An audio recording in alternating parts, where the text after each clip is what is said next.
Jadi kalau mereka merasa dengan salinan BTU dilegalkan, diabsahkan tanah ulayatnya, penguasaannya cukup BTU.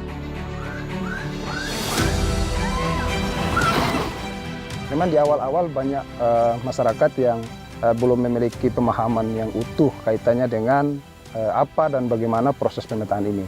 Jadi masih trauma mereka, makanya ini mau apa lagi? Nanti tanah kami juga diambil.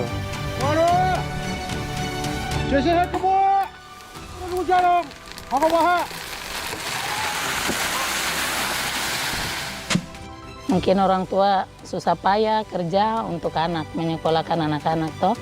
Jadi harapan untuk anak-anak ke depan berhasil.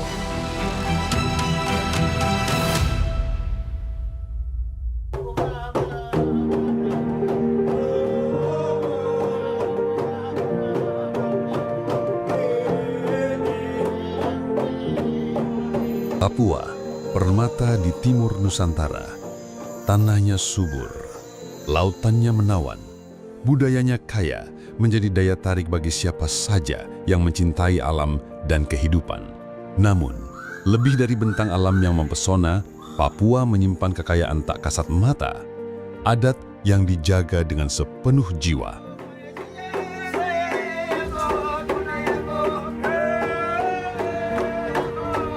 Bagi masyarakat adat Papua, tanah bukan sekedar pijakan. Ia adalah warisan leluhur, ruang hidup, dan identitas yang tak tergantikan.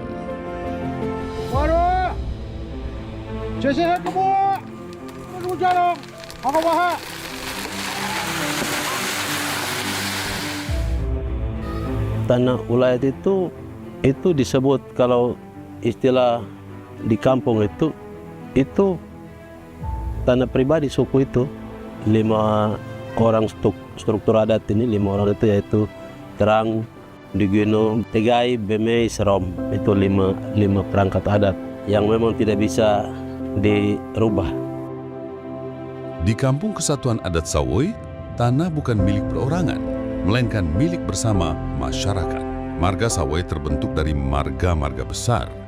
Mereka menyepakati batas wilayah dengan cara tradisional, menggunakan tanda alam seperti pohon, sungai, atau tanah yang telah dinamai oleh leluhur. Batas-batas itu hidup dalam ingatan, tidak dilukis di atas peta. Seiring waktu, melalui ikatan perkawinan dan saling percaya, tumbuh pula hak pengelolaan yang lentur antar marga, tanpa menghilangkan nilai adat.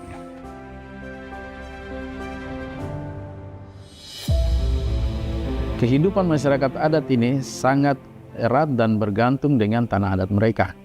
Mereka hidup dalam kelompok-kelompok masyarakat adat dan bergantung dengan tanah adat mereka. Tanah dan masyarakat itu menjadi satu kesatuan yang susah untuk dipisahkan, menjadi satu. Ada istilah tanah merupakan ibu dari masyarakat hukum adat. Tanah ulayat adalah tanah yang berada di wilayah penguasaan masyarakat hukum adat atau MHA, yang menurut kenyataannya masih ada dan tidak dilekati dengan sesuatu hak atas tanah dan bersifat komunal. Yang kita lihat selama ini terjadi akibat dari ketidakjelasan batas dan juga pemilikan tanah adat tersebut dan belum didaftarkan.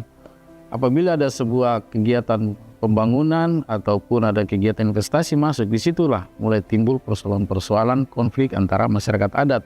Entah masyarakat adat dan masyarakat adat, masyarakat adat dan pemerintah, ataupun masyarakat adat yang dengan investor. Nah, ini tentunya menimbulkan gejolak dan krisis di wilayah Papua.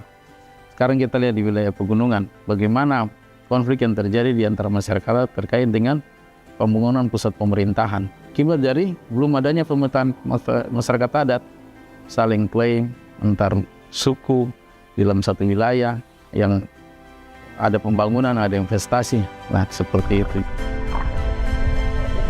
Salah satu upaya untuk melindungi tanah ulayat adalah melalui mekanisme pendaftaran tanah ulayat yang diberikan negara melalui Kementerian ATR BPN.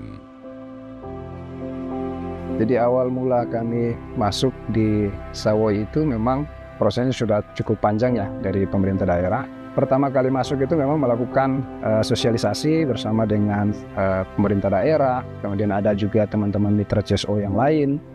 dan juga para pemangku adat. Proses sosialisasi itu dilakukan di beberapa kali sebagai bentuk tahapan dari proses pemetaan itu sendiri. Jadi mensosialisasi dulu, kemudian masuk Lokakarya 1, mengumpulkan sejumlah fasilitator kampung untuk menyampaikan maksud dan tujuan daripada proses pemetaan itu sendiri. Nah, pada awalnya itu kami selaku pemuda itu kami diberitahukan oleh para Ondo Afi, datang memberitahukan kepada kami di Sekretariat KNPI bahwa kami akan melakukan pemetaan wilayah adat. Nah, pada saat itu kami juga karena belum sempat mengetahui informasi, di mana pada saat itu dari GTMA juga pernah menyurati bahwa akan melakukan pemetaan. Di mana pada saat itu pada awalnya itu memang terjadi gejolak karena sebagian masyarakat itu belum memahami tentang pemetaan. Mereka berpandangan bahwa bagaimana nanti kalau ketika pemerintah mengintervensi hak wilayah tanah adat kami, bagaimana nasib generasi kami ke depan. Bapak-bapak yang ada di kampung, artinya mereka rasa karena mereka belum tahu tujuannya seperti apa. Artinya sudah ada pengalaman mereka, tanah mereka sempat kehilangan, itu tanah transmigrasi Besom itu. Jadi masih trauma mereka, makanya ini mau apa lagi, nanti tanah kami juga diambil. Begitu. Memang di awal-awal banyak masyarakat yang belum memiliki pemahaman yang utuh kaitannya dengan apa dan bagaimana proses pemetaan ini. Karena banyak kasus misalnya banyak juga perusahaan-perusahaan yang mulai masuk, ada juga industri dan segala macam. Jadi masyarakat itu memiliki banyak pertanyaan yang perlu kita jawab. Tahun 2023, masyarakat adat Sawai menandai satu tonggak penting. Tanah ulayat mereka memperoleh sertifikat resmi dari negara melalui skema hak pengelolaan atau HPL. HPL adalah bentuk pengakuan hukum negara terhadap tanah ulayat. Lewat skema ini, masyarakat adat tidak kehilangan tanahnya, justru memperoleh kepastian hukum atas pengelolanya. Mereka tetap menjadi pemegang kendali, tetap dengan cara adat. Hanya kini, pengakuan itu juga sah dalam sistem hukum negara. Jadi Permen 14 ini sebenarnya bukan peraturan menteri yang baru ya, yang dikeluarkan oleh ATR BPN. Sudah dimulai sejak tahun 1999 dan ini adalah permen yang keempat. Nah, keempat permen itu sebenarnya mengatur hal yang sama, yaitu mengenai pengadministrasian tanah-tanah ulayat atau tanah-tanah adat yang ada di Indonesia.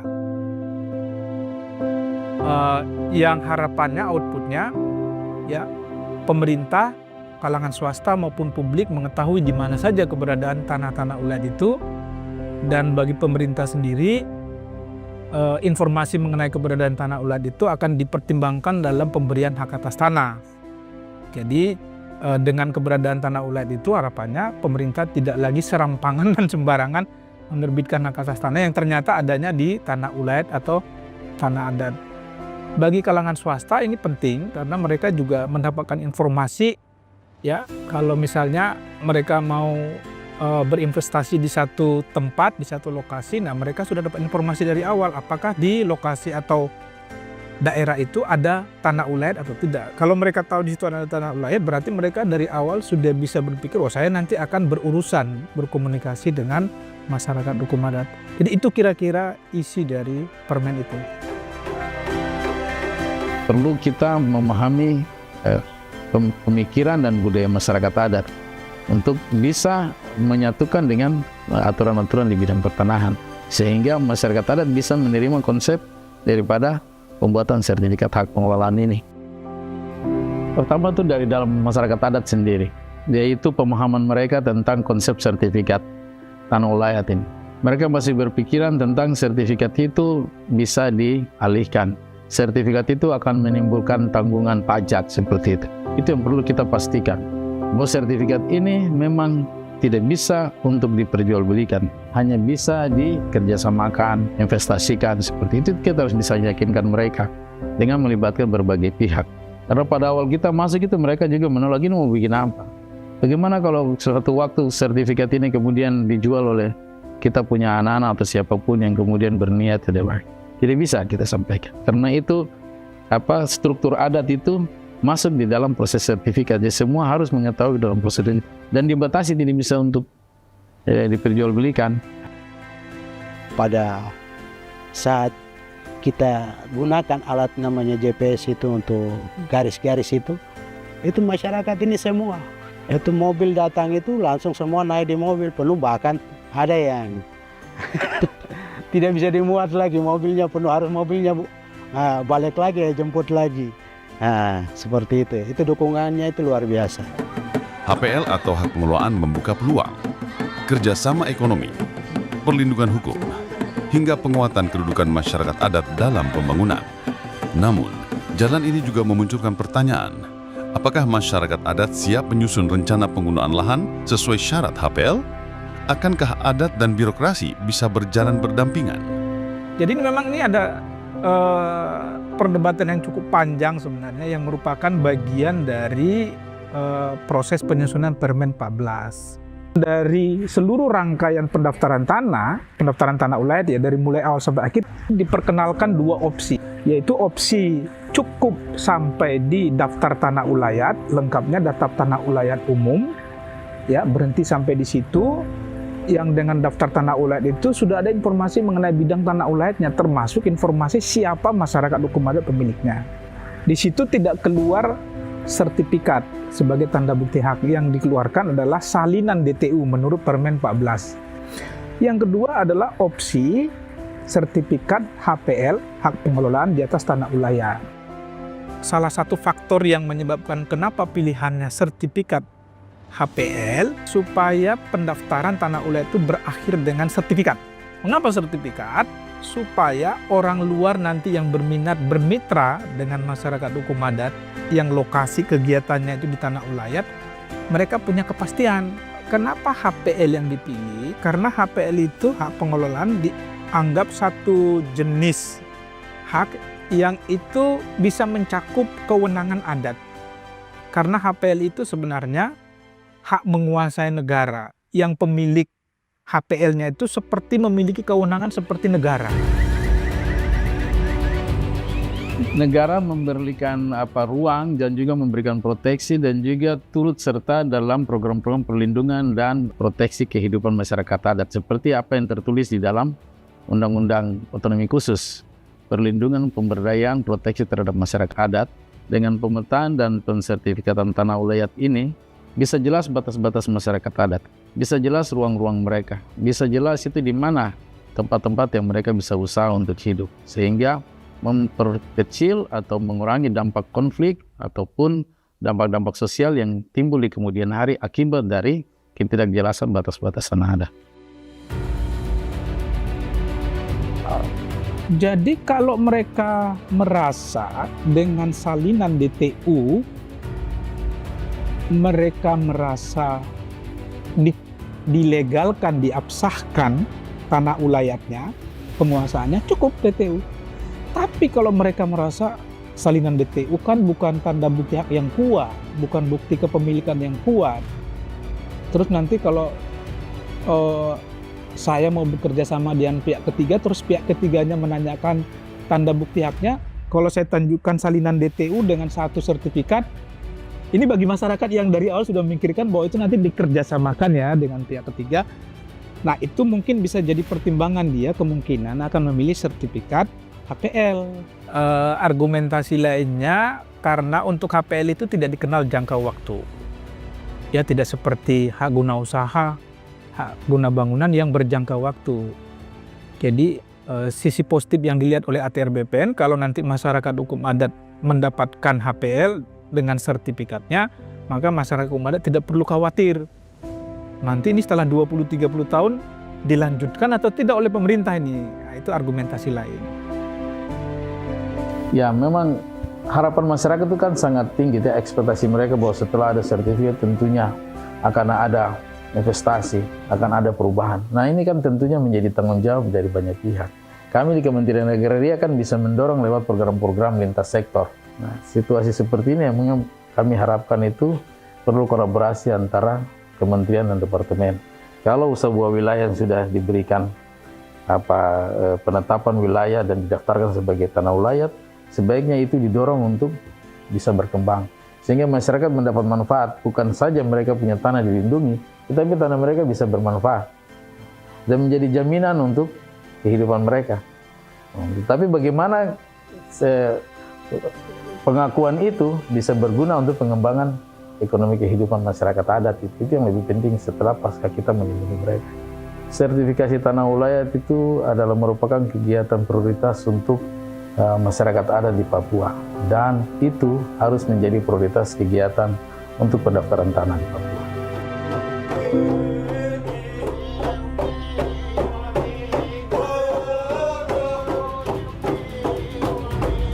Yang pasti, sertifikasi tanah ulayat melalui HPL adalah awal, bukan akhir.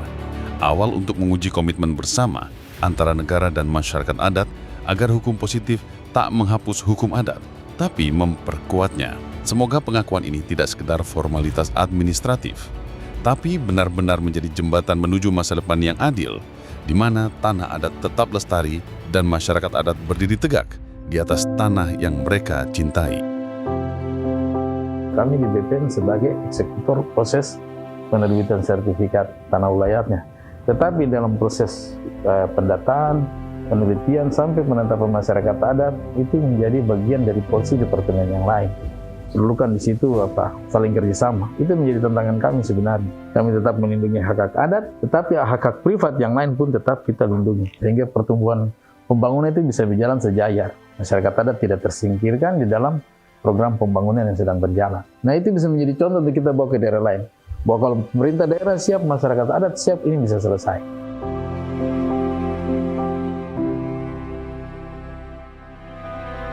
Ya, harapan saya ke depan pemerintah bisa bantu kami untuk mengembangkan penanaman sagu, bibit sagu.